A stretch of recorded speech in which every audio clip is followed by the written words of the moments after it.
इतनी मछलियां शायद आपने एक साथ नहीं देखी होंगी। लगभग 1 लाख मछलियां, और वो भी सब मरी हुई। फ्रांस के तट के पास अटलांटिक सागर में मौजूद इन मछलियों पर पर्यावरणविदों की नजर गई। इसके लिए डच ट्रॉलर FV मार्जेरिस जिम्मेदार है।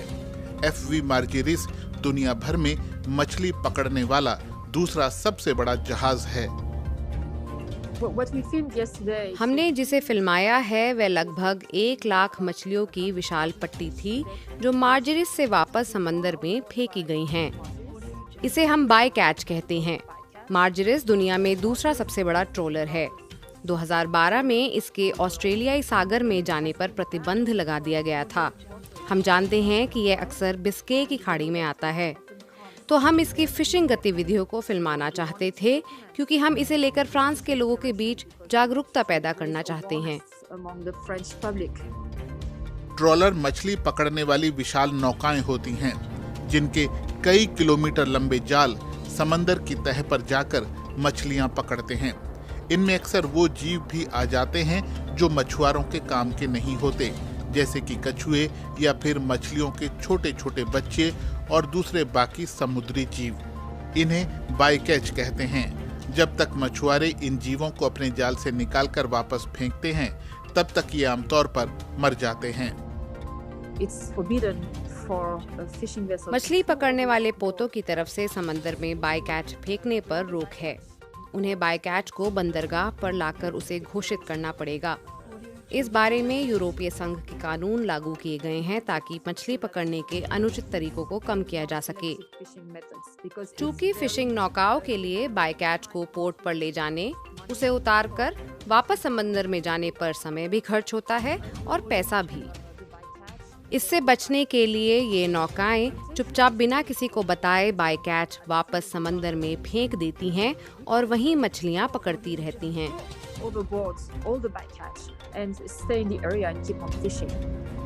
फिशिंग उद्योग समूह PFA का कहना है कि ये घटना 3 फरवरी की है और मार्जेरिस ट्रॉलर के जाल में छेद हो गया था, जिसकी वजह से ये मछलियां निकलकर वापस समंदर में पहुंच गईं।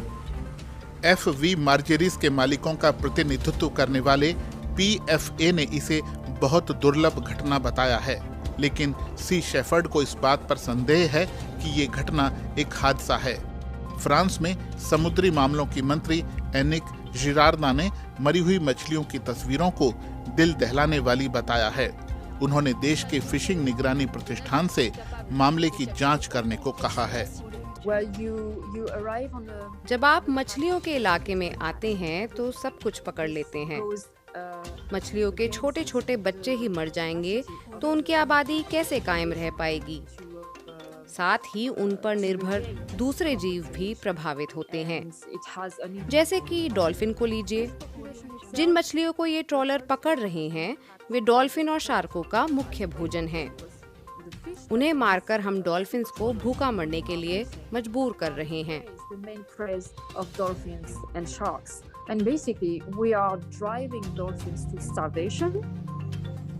ऐसे में खाने की तलाश में बहुत सी डॉल्फिन तट की तरफ आ जाती हैं।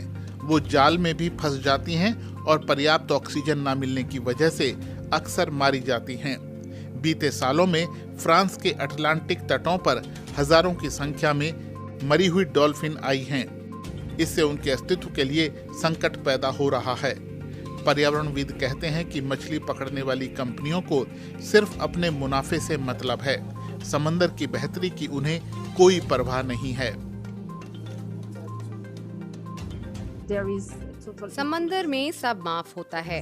कोई नियंत्रण नहीं है, कोई चश्मदीद नहीं और कोई जुर्माना भी नहीं। इससे बहुत पैसा बनाया जाता है, इसलिए हमें समंदर में निगरानी और नियंत्रण को बेहतर करना होगा। सभी फिशिंग नौकाओं पर रिमोट मॉनिटरिंग कैमरे लगाने होंगे। उन्हें पारदर्शिता बरतनी होगी क्योंकि वे प्राकृतिक बसेरों का दोहन कर रहे हैं, जिन पर हमारा भी अस्तित्व टिका है और हमारी आने वाली पीढ़ियों का भी। प्राकृतिक संसाधनों के अंधाधुंध दोहन और इंसानी लालच की वजह से हमारी पृथ्वी संकट का सामना कर रही है। जरूरी है कि हम उतने ही संसाधनों का इस्तेमाल करें जितने पैदा कर सकें, वरना इंसान जल्द ही सब कुछ खत्म कर देंगे।